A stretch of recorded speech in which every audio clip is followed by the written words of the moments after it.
wabarakatuh. Selamat siang semuanya teman-teman mahasiswa. Kita di sini mau podcast. Tetapi sebelum itu biar kita lebih enak alangkah baiknya kita perkenalan dulu kali ya. Perkenalan dulu. Oke, langsung saja dari saya sendiri. Perkenalkan, saya Sota Ujiri, mahasiswa dari program studi hukum keluarga Islam. Dan saya Dewi Nur Aini dari program studi hukum keluarga Islam. Oke, jadi kan ini udah kenalan nih kita ya, udah kenalan. Ya, rasa kita udah pada kenal lah dan udah pada enak. Nah, kira-kira Mbak, kita tuh mau membahas terkait apa sih kira-kira ini? Kita ini akan membahas tentang pemerintahan pada masa Bani Umayyah. Nah, di kesempatan kali ini kita podcast di hari ini kita akan membahas tentang pemerintahan pada masa Bani Umayyah. Silakan Kak dimulai. Oke, tadi sudah disepil ya sama si Mbaknya. Di podcast kesempatan kali ini, kita itu akan mengkuliti ataupun akan membahas terkait sejarah peradilan Islam. Nah, terutama lebih spesifiknya itu kita akan membahas terkait masa peradilan Islam di masa Bani Umayyah seperti itu. Mungkin nanti kita akan coba membahas sedikit ya Mbak terkait masa daripada kepemimpinan Bani Umayyah. Gitu. Nah, ini kan di sini tadi Mbaknya sempat menyinggung bahwa dari masa Bani Umayyah itu struktur peradilan yang ada di saat Bani Umayyah dari tahun 661 sampai 750 Masehi. Nah, di sini menunjukkan bagaimana sistem peradilan mulai mengalami sentralisasi ataupun kemajuan. Karena di masa khalifah ini bukan hanya pemimpin spiritual, tetapi juga punya peran yang sangat penting, teman-teman. Jadi di sini peran yang sangat penting dalam penegakan hakim ataupun qadhi, dalam bahasa Arabnya qadhi, serta pengawasan jalannya peradilan. Nah, jadi bisa dikatakan bahwa di masa Bani Umayyah ini, sistem peradilannya itu sudah mengalami sentralisasi dengan menggunakan sistem khalifah yang bukan hanya sekedar pemimpin spiritual saja, tetapi memiliki peran yang sangat penting dalam peradilan tersebut. Nah, kira-kira apa aja nih Mbak yang kemudian kita akan bahas nih Mbak? Nah, kita akan membahas tentang qadhi yang memegang peran utama dalam memutuskan berbagai perkara berdasarkan syariat Islam seperti Al-Quran, Sunnah, dan juga ijma dan qiyas. Nah, namun dalam praktik kadang juga ada pertimbangan adat dan adat lokal atau uruf selama tidak bertentangan dengan syariat Islam. Oh, jadi gitu. Ya. Betul sekali ya teman-teman. Tetapi walaupun sistemnya sudah formal ya, ini kan bisa dikatakan sistemnya sangat formal ya. Tetapi di sini tuh sebenarnya di masa Bani Umayyah ya, Bani Umayyah ini masih ada pengaruh politik terutama dari penguasa yang membuat hakim tersebut itu harus memiliki keberanian dan integritas tinggi, seperti yang kemudian dicontohkan oleh Qadhi Syuriah, yang dimana sangat menariknya itu hakim ketika itu punya hak otonom ataupun punya hak di daerahnya itu yang cukup kuat untuk kemudian menegakkan daripada hukum tersebut tanpa terlalu dipengaruhi oleh penguasa. Nah, karena memang sistemnya sudah formal, tetapi kan di sini ada beberapa pengaruh politik ya, terutama dari penguasa yang membuat hakim itu harus memiliki keberanian. Nah, disinilah letak keberanian ataupun sistem yang sudah formalnya.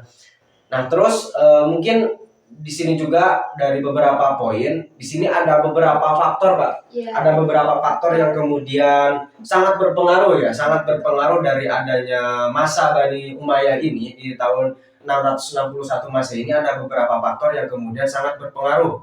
Seperti itu. Karena memang berbicara wilayah kekuasaan Bani Umayyah itu sangatlah luas dan multikultural. Jadi kenapa bisa dikatakan multikultural? Bahwa di bahasa masa Bani Umayyah ini sangat banyak sekali kultur yang tertanam di dalam daerah tersebut, sehingga interaksi dan budaya Persia, Bizantium membuat penerapan hukum Islam itu sangat harus fleksibel, namun tetap berusaha menjaga kemurnian syariat Islam. Karena itu tadi, karena dengan luasnya sangat wilayah ya Mbak, terus kulturalnya sangat banyak. dari berbagai budaya, ada dari Persia dan Bizantium salah satunya ya. Itu membuat penerapan hukum Islam itu harus fleksibel. Jadi harus bisa membiasakan daripada hukum yang sudah terletak di dalam budaya tersebut. Tetapi di sana juga bahwa Bani Umayyah itu harus bisa tetap berusaha menjaga kemurnian daripada syariat Islam itu. Iya. Gitu, Mbak. Betul sekali. Dan juga jangan lupa peran lembaga selain Kodi seperti Hisbah dan pengawasi pasar itu serta Kodo dan Al-Mazalim yang mengenai perkara pidana. Ini menunjukkan bahwa peradilan pada masa itu sudah memiliki mekanisme khusus untuk menyelesaikan berbagai konflik hukum di masyarakat. Jadi pada masa itu pun sudah bisa menyelesaikan masalah-masalah hukum dan masalah konflik kayak gitu. Jadi pada masa Bani Umayyah pun kita bisa menyelesaikan perkara kayak gitu dan dilanjut. Oke, ya itulah teman-teman faktor yang kemudian sangat berpengaruh ya di sana itu tidak hanya adanya lembaga selain dari Kodi yaitu lembaga pengadilan ya, Iya, lembaga pengadilan ataupun seperti Hisbah yang kemudian mengawasi pasar. Nah, itu menjadi sebuah kemajuan daripada Bani Umayyah itu. Nah, terus kemudian ini kan berbicara terkait masa Bani Umayyah bahwa sistem peradilan yang ada di Bani Umayyah itu memang sangat memiliki kemajuan yang signifikan gitu loh ya, Mbak. Karena pertama adanya peran pemimpin langsung turun itu sehingga di sana itu memberikan bahwa dari pengadilan Islam yang ada di Bani Umayyah itu dibikin secara fleksibel karena yaitu tadi latar belakang ataupun kultural yang sangat beragam. Nah mungkin kalau kita berbicara singkat ya Mbak, berbicara singkat terkait kepemimpinan masa Bani Umayyah, mungkin itu singkatnya ya. Nah terus kira-kira nih Mbak, karena kan ini kita pembahasannya kan masa Bani Umayyah. Nah kira-kira setelah Bani Umayyah nih Pak, setelah Bani Umayyah apakah sistem peradilan itu stuck di sana? Apakah memang ada lagi sistem peradilan yang lebih maju daripada Bani Umayyah itu? Oh pastinya ada kelanjutan sampai di titik sekarang pun pasti ada masanya. Nah setelah masa Bani Umayyah itu ada masa namanya masa Bani Abbasiyah. Nah ada masa Bani Abbasiyah itu memiliki topik yang beragam kayak gitu. Jadi diangkat pun sejarah peradilan Islam ini. Makanya sejarah peradilan Islam kita kan akan membahas itu. Nah, memiliki beberapa materi. Materinya yang terkhusus tadi. Yang pertama pada masa Bani Umayyah. Nah, ini selanjutnya ada masa Bani Abbasiyah. Gitu. Oke, jadi gitu ya teman-teman semua bahwa kemajuan ataupun sistem peradilan Islam itu tidak hanya stuck di masa Bani Umayyah ya, tetapi ketika ada pergantian ataupun daripada masa Abbasiyah bahwa sistem peradilan ini terus meningkat, yang dimana masa Bani Abbasiyah ini dikenal dengan masa keemasan Islam ya Pak, kalau nggak salah keemasan Islam. Bukan hanya dalam bidang ilmu pengetahuan saja teman-teman. Dalam menegakkan hukum syariat pun di tengah masyarakat, mereka bukan hanya mengenangani sebuah perkara terkait keperdataan saja, tetapi juga urusan keluarga, administrasi, bahkan sengketa sosial. Nah seperti itu. Nah jadi mungkin bisa dikatakan di masa Abbasiyah ini lebih dispesifikan lagi ya Mbak. Tidak hanya berbicara terkait keperdataan, yang kemudian pidana, tetapi ini dikembangkan sesuai dengan hukum syariat yang ada di tengah masyarakat. Betul sekali. Nah seperti itu. Nah selain dari itu kira-kira seperti apa Pak di masa Abbasiyah itu? Nah pada masa Abbasiyah sistem peradilan Islam itu berkembang pesat. Nah qadhi dan hakim itu memainkan peran penting dalam menegakkan hukum syariat di tengah masyarakat. Mereka bukan hanya menangani perkara keperdataan, juga menangani tentang keluarga, terus administrasi, bahkan juga tentang sosial. Jadi di masa itu pun semua sudah dikuliti, cuman di masa sekarang kita lebih berkembang pesat seperti itu. Oke, ya, jadi gitu teman-teman ya, teman-teman pendengar podcast semua bahwa sistem peradilan Islam itu semakin maju ke zamannya itu semakin sistematis dari mulai mungkin kalau berbicara terkait peradilan Islam itu dari mulai pra-Islam. Nah, tetapi kan kita kaitannya dengan masa Bani Abbasiyah. Nah, seperti itu. Nah, tetapi di dalam masa Bani Abbasiyah ya Mbak, di dalam masa Bani Abbasiyah ini selain daripada lembaga pengadilan umum juga muncul lembaga khusus. Ada lembaga khususnya teman-teman. Itu ada lembaga khususnya Mbak. Apa itu Mas? Nah, jadi di masa Abbasiyah, Khalifah Abbasiyah itu ada yang namanya Mahkamah Al-Mazhalim. Nah, mungkin gini, sedikit ya pengertian daripada Mahkamah Al-Mazhalim itu pengadilan untuk menindaklanjuti penyelewengan ataupun kezoliman yang dilakukan oleh pejabat negara. Mungkin kalau di negara Indonesia itu bisa dikatakan kayak pengadilan PT UN, Pak. Oh, PT UN. PT UN. Jadi segala bentuk pelanggaran, penyelewengan yang berkaitan dengan pejabat negara ataupun para perangkat negara, nah kemudian itu diatur di dalam PT UN kalau di Indonesia kan. Nah, tetapi kan ini di masa Bani Abbasiyah itu diatur ataupun diproses di pengadilan Mahkamah Al-Mazhalim. Nah, jadi Mahkamah Al-Mazhalim ini lebih spesifik dalam menjaga ataupun mengadili dan menindak penyelewengan ataupun kezoliman yang dilakukan oleh pejabat negara itu sendiri. Jadi gitu. Jadi biar si pejabat itu tidak semena-mena gitu loh terhadap masyarakatnya ataupun terhadap rakyatnya, maka diadakanlah sebuah mahkamah tersebut. Nah, itu keunggulan daripada masa Bani Abbasiyah. Nah, kira-kira selain dari itu mungkin ada lagi ya, Mbak? Ada. Ini selain itu juga ada Khalifah Harun ar-Rasyid juga berperan besar dalam pembenahan hukum. Ia menunjuk Imam Abu Yusuf, murid Abu Hanifah, untuk menulis kitab Al-Kharaj yang berisi aturan tentang pajak dan administrasi negara. Nah, karya ini menjadi rujukan penting dalam sistem ekonomi dan keuangan negara. Jadi di masa itu juga sudah ada aturan tentang administrasi negara dan tentang ekonomi keuangan negara. Begitu, Mas. Oh, betul sekali.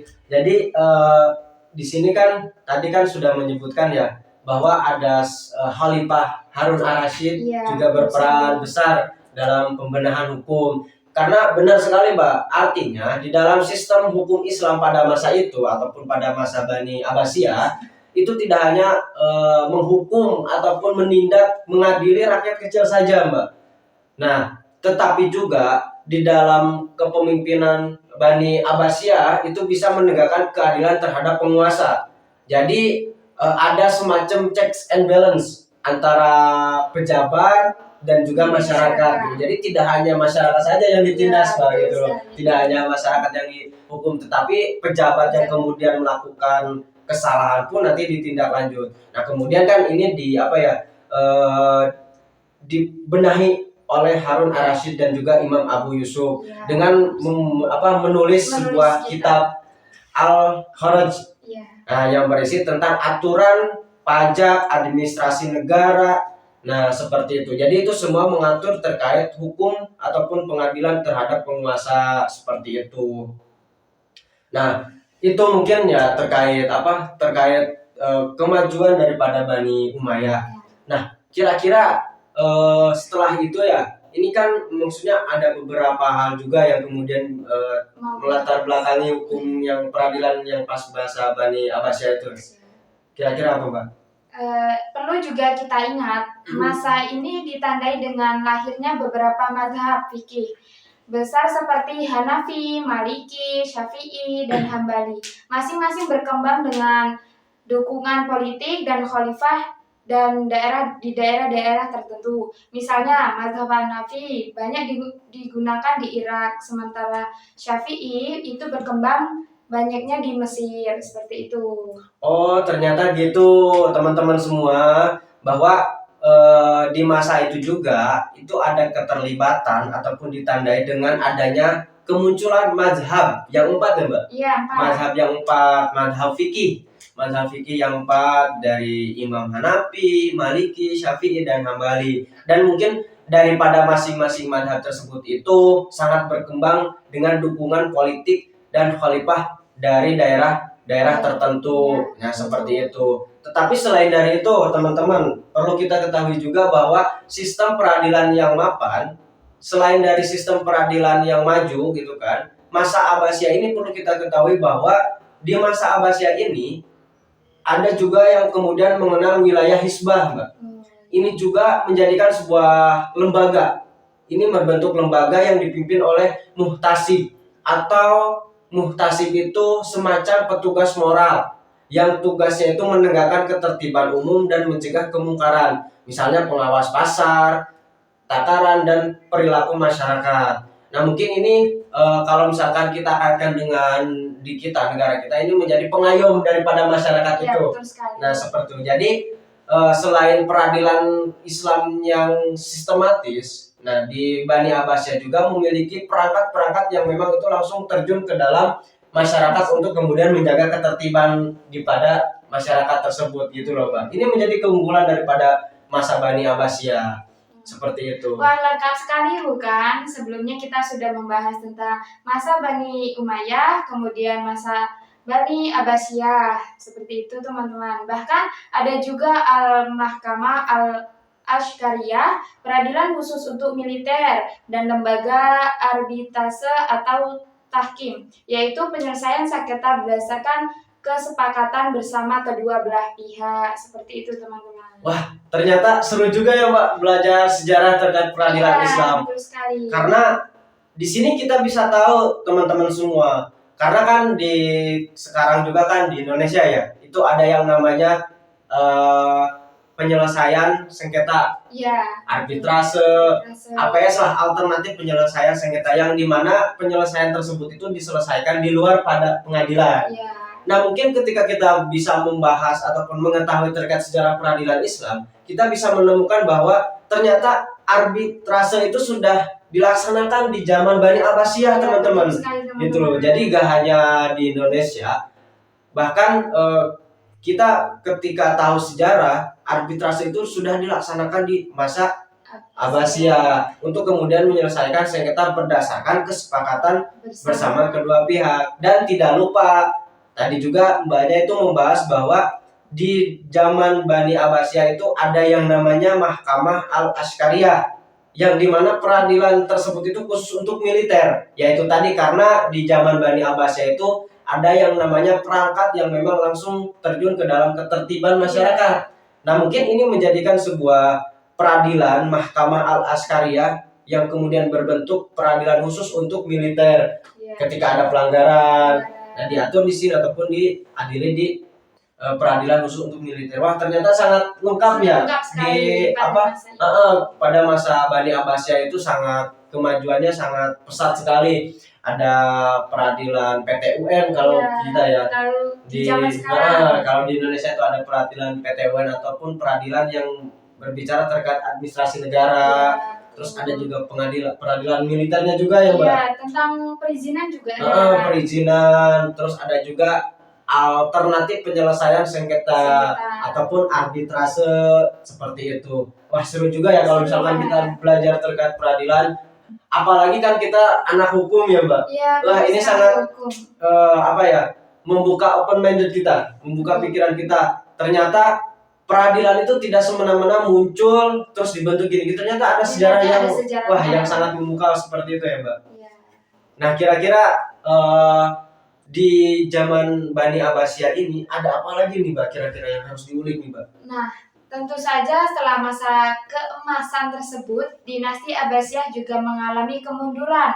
Salah satu sebabnya itu adalah penurunan semangat ijtihad di kalangan ulama. Mereka lebih memilih mengikuti pendapat imam madhab daripada menggali hukum langsung dari Al-Quran dan hadis. Seperti itu. Kira-kira kenapa itu, Mbak? Kok bisa ada kemunduran, terus penurunan semangat ijtihad di kalangan ulama? Karena mereka memiliki pendapat masing-masing. Jadi tanpa mereka mencari atau mengguliti tentang, kan di zaman itu sudah ada Al-Quran dan hadis. Mereka itu mengutamakan pendapat seperti itu. Oh gitu. Jadi mungkin ada campur tangannya ya, Mbak? Iya, betul sekali. Campur tangan terutama mungkin ketika kita berbicara peradilan ataupun di zaman Bani Abbasiyah itu kan sangat kental politiknya juga ya. Iya, betul. Ada campur tangan politik juga yang semakin besar. Khalifah seringkali menunjuk hakim yang sejalan dengan mazhabnya. Nah mungkin dengan adanya sikap perbedaan pendapat itu Iya, tadi dari keempat mazhab, jadi ada penurunan terkait ijtihad dari kalangan ulama. Iya. Oh iya, ternyata gitu ya teman-teman. Maksudnya walaupun masa keemasan ini, masa kejayaan, tetapi ada sisi di mana ada sisi kemundurannya. Ya itulah yang namanya faktor alamnya mungkin ya Mbak. Iya, betul sekali. Karena ya berbicara terkait masyarakat ataupun sebuah negara itu pasti ada yang namanya konflik ataupun dan lain-lain sehingga itu menjadikan sebuah kemunduran. Tetapi perlu diketahui teman-teman di masa kejayaan ataupun masa zaman Bani Abbasiyah ini itu ada masa keemasan terutama dari segi peradilan Islam. Iya, betul. Seperti itu. Jadi untuk sahabat pendengar, dari kisah panjang ini kita bisa simpulkan bahwa pada masa Bani Abbasiyah adalah tonggak penting pembangunan sistem hukum Islam. Di masa itu, hukum Islam bukan hanya norma agama, tetapi juga sistem sosial, politik, administrasi yang teratur. Begitu. Jadi pada zaman itu juga kita sudah bukan lagi hanya membahas tentang norma agama, tetapi juga membahas tentang sosial, terus politik, terus administrasi negara, seperti itu. Oke, jadi mungkin untuk teman-teman yang mendengarkan podcast ini ya Mbak, Iya, harusnya sudah agak paham lah terkait bagaimana sistem peradilan yang terjadi di masa Bani Umayyah dan masa Bani Abbasiyah. Nah mungkin tadi kita sudah berbincang-bincang sedikit ya Mbak terkait dua masa itu, terkait peradilan Islamnya. Wah ini kira-kira udah gak kerasa nih kita udah kerasa sudah 1 jam mungkin 1 jam ya teman-teman semua. Tapi sebelum itu tadi kan sudah disimpulkan sama Mbaknya terkait sistem peradilan dari dua masa itu. Nah mungkin di sini tuh kita itu memiliki tugas untuk melengkapi tugas ulangan tengah semester ya. Betul sekali. Ini tugas ulangan tengah semester yang dimana ini tuh mata kuliah Sejarah Peradilan Islam untuk dosen pengampunya Bapak Lukmanul Hakim. Iya, betul. Seperti itu. Jadi kita itu sembari memperkenalkan terkait sejarah, kita juga memenuhi kewajiban UTS kita ya Mbak. Iya, betul. Iya. Mungkin tak rasa cukup ya Mbak? Iya, cukup. Cukup kita akhiri untuk podcast hari ini. Terima kasih teman-teman sudah mendengarkan episode kali ini. Semoga pembahasan tentang sejarah peradilan Islam masa Bani Abbasiyah dan masa Bani Umayyah bisa menambah wawasan dan semangat sahabat semua untuk memahami sejarah hukum Islam tersebut. Oke. Mungkin sedikit dari saya Mbak. Apabila banyak kekurangan dari kita terkait penyampaian dan lain-lain, ya kita belajar sama-sama, kita mengetahui bahwa sejarah itu ada gitu teman-teman. Nah mungkin seperti itu. Iya, sudah cukup. Oke, dirasa cukup ya teman-teman. Mungkin kita pamit ya. Ya, pamit undur diri ya teman-teman. Dadah. Kita akhiri, wabillahi taufiq wal hidayah. Wassalamualaikum warahmatullahi wabarakatuh.